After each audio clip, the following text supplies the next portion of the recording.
In crypto, growth does not just come from marketing. Growth comes from being encoded in the product that you're building. It comes from your token and your token's ownership and the value that the token provides. Asset-led growth is arguably the most powerful thing in the entire crypto space. And if you're just focusing on marketing and you think marketing alone is what's going to grow your project sustainably over time, you couldn't be more wrong. And that's essentially what I'm going to dissect in this video.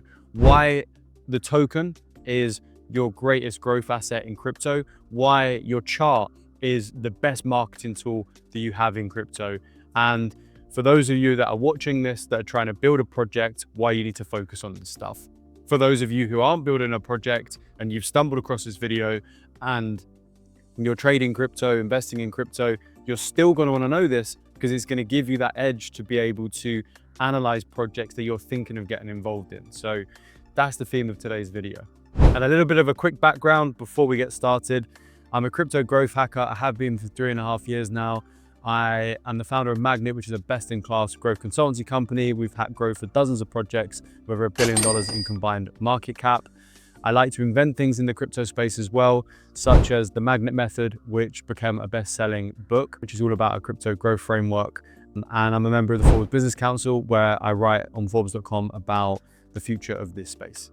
So at least you know a little bit now that maybe I'm someone that you can listen to because I really do live and breathe this shit. Let's get into the video. This is why token-led growth works. Very simply, the token enables someone to have an ownership in your project. Not in terms of owning the company, no, but they have an ownership in the success of the project. Because if the project is successful and the token is successful, they benefit. Very simple. So when you get someone into your project and they acquire the token and they buy the token, they obviously have an aligned interest with you. And the token being successful is their interest as well. And this is where a network effect starts to happen in crypto, because you have potentially thousands of people that really believe in the mission and the story that you're telling and what you're building. And now they want to see the token be successful because they own it. So they start writing content about your project. They start shilling it to their friends. They start shilling it in TG groups. They start to be active in your community and be the best voice that you have. And all of this creates further awareness, which fills the front of your growth funnel as per se. So marketing is very important in that initial element to get the word out there, to build awareness. But what marketers and marketing do not do is focus on building a good market and a good token that people want to come and buy. And then from there, get those token holders to create that network effect, which creates all of the future awareness and marketing endeavors for your business. Essentially, by having a good token, it creates your marketing growth engine moving forward.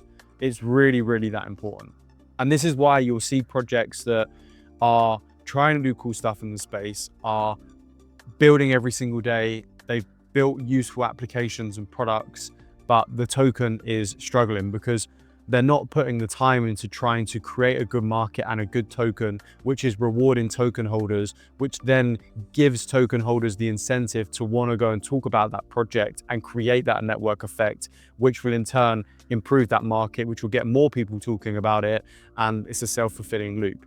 They don't put the time into the token. They might be Web2 entrepreneurs that just don't understand how critical that is when it comes to growing a crypto business. And therefore they're missing out on the biggest growth opportunity in crypto. Now let's dive into how you actually create a good token and a good market that people want to participate in. So the first thing is making sure that your on-chain metrics are good, making sure that your token is attractive from that perspective. Because let's say you've got token A over here, building amazing things. They seem to have a big user base, but they have a $10 million market cap and their liquidity is only 100K. Anyone who looks at that to come and buy that token, they might never be able to sell that token because liquidity is so thin. And if they do manage to sell, they're going to hit the price quite hard on the chart and going to potentially get out for a different price than actually they want to because of the effect they have from selling. On token B, as an example, you have a $5 million market cap coin, so a lower market cap, but it's got $1 million in locked liquidity. Someone's going to know they can come in, play in that market, and hopefully not get stung because there is such huge liquidity, which is going to enable them to transact in that market without getting burnt. So that's just one example with just liquidity. And liquidity to me is like the most important thing. That's one example as to how someone will back a lower market cap coin, which might just be a meme coin doing nothing in comparison to a token and market that are actually trying to build something, just because something around their token, some form of metric, just isn't aligned properly. So that's the first stage. The next stage is your token value drivers. I think that a huge problem in crypto is that many projects, when they do their tokenomics, they only think about selling. That's all they think about. They're like, this is 100% of the supply, 10% is going to go over here to team, 15% is going to go to ecosystem, 10% is going to go to airdrops, so on and so on. They're only really considering how the token is going to be sold. That's it. And when you look at simple economics, it's supply and it's demand. Not a lot of work is put into the demand side. So if you map out your tokenomics and you have all of this selling pressure that you've mapped out, you should be able to work out that if every token is sold as it's vested, how much selling pressure is going to be generated in your market. And therefore, just to meet equilibrium, to maintain the market cap that you're at in a worst case scenario that everything gets sold, you know how much buying pressure that you need to try and generate. And you can't simply bank on buying that, in creating that buying pressure solely on one thing, which is speculation, which is how the majority of buying pressure in crypto is created. You need to create buying pressure based on the value that the token delivers. And a perfect example using Hyperliquid. They have revenue share from their platform. It's a successful platform. It's generating a lot of fees, and they have a revenue share back to their token holders. So by doing that, there's a reason as to why you would want to hold and maybe stake that token, because you can get some form of reward. On top of that, from the revenue they're generating, they're doing buybacks and buying back hype off the market, which is creating buying pressure based on the performance of the business, which is generating revenue. So in these two circumstances, if the product and the business is successful, the token is going to be successful because they're providing value back into that market and back to token holders. And this is just a very, very simple example. The importance here is making sure that you're really mapping out, if my product and what I am building is successful, then people are going to need to use my token for X, Y, and Z, and therefore I anticipate X amount of people to come and buy the token to use it for this feature. On top of that, people are likely to hold the token and therefore not create further selling supply, and maybe you set up a staking pool or something that gives this reward back to token holders so you can lock tokens off of the market, and they want to hold this token because they're going to get X, Y, and Z benefit for doing that. So a lot of tokenomics models are way too speculative, and they'd be like, right, we're going to have all this utility in the token, but they've not actually proved or built anything that has users yet, and they haven't actually managed to create any form of demand for that token because they haven't actually built anything in the first place. So it's very important. And like I said at the start of this video, when you're looking to be on the retail side of crypto, buying, trading, investing, crypto, whatever it is that you're doing, you have to look into these things. And it is no coincidence that things like Hype have done what they've done this year in comparison to other projects that are struggling to reclaim any of the 80% of value that they've lost. And the third point I want to make here, which is, well, it really comes in tune perfectly with the first 2 points, is about the long-term vision of the token and how it plays out over a period of time, and being able to share that transparently and clearly with your community.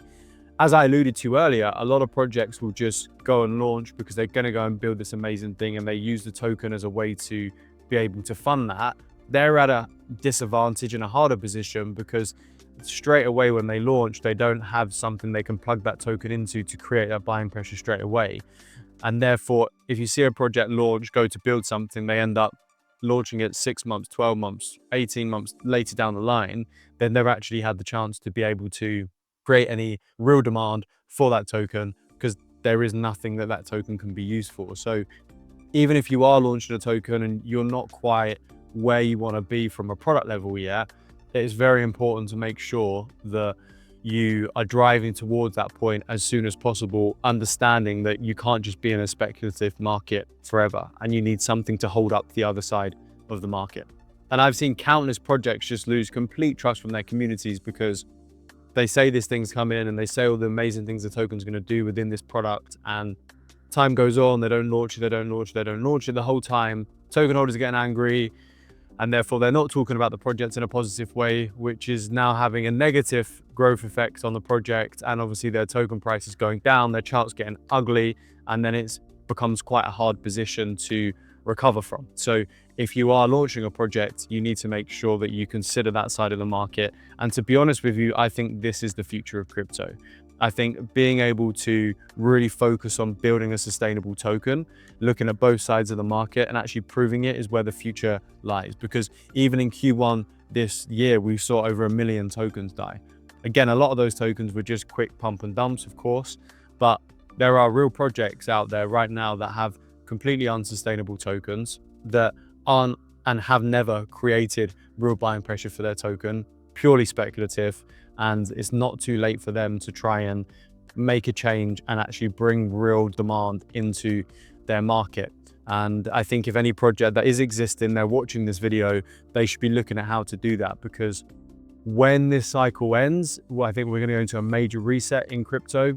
And one of those things is going to be sustainable tokens. And if you've already got ahead on that fact and you've changed your token around to be able to make it sustainable, you're going to be ahead of everyone else. And all of these things, they factor into the second invention that came out of the Magna laboratory, which is the quadfecta of crypto growth. It's a 4-step growth formula for crypto projects. The first element is building that community. The second element is token acquisition from community members into token holders. The third element is token into network effect, which essentially is getting your token holders to start really spreading the word about your token and your project, which obviously comes from doing these things in this video by creating a good token and market. And then once that happens, it activates a viral growth effect. Once you have the viral growth effects, it fuels the front of that funnel again, because new people are discovering you, joining the community, and then going through the loop again. So I'm going to link somewhere around here, and if I forget to, then just drop a comment and I'll send you the details. But I have a free PDF that outlines the quadfecta of crypto growth. So anyone interested in learning about that formula, drop me a message on a video and I will get it to you. And yeah, I guess the last thing to say here is I love creating this sort of content. I feel like it enables me to share the other side of the industry. And I think that's valuable to all types of participants in crypto, really understanding where this industry is going, the foundations it's built on, how businesses and projects are built, what's good, what's bad, rather than just looking at tokens and saying, oh, I'm going to buy this. I don't really feel like there's much value there. If you really want to increase the potential success that you're going to get out of this market, you need to understand the whole market. That's kind of my philosophy and why I started making these videos. So yeah, if you like this sort of stuff, drop me a follow or subscribe. Hope to see you on the next one.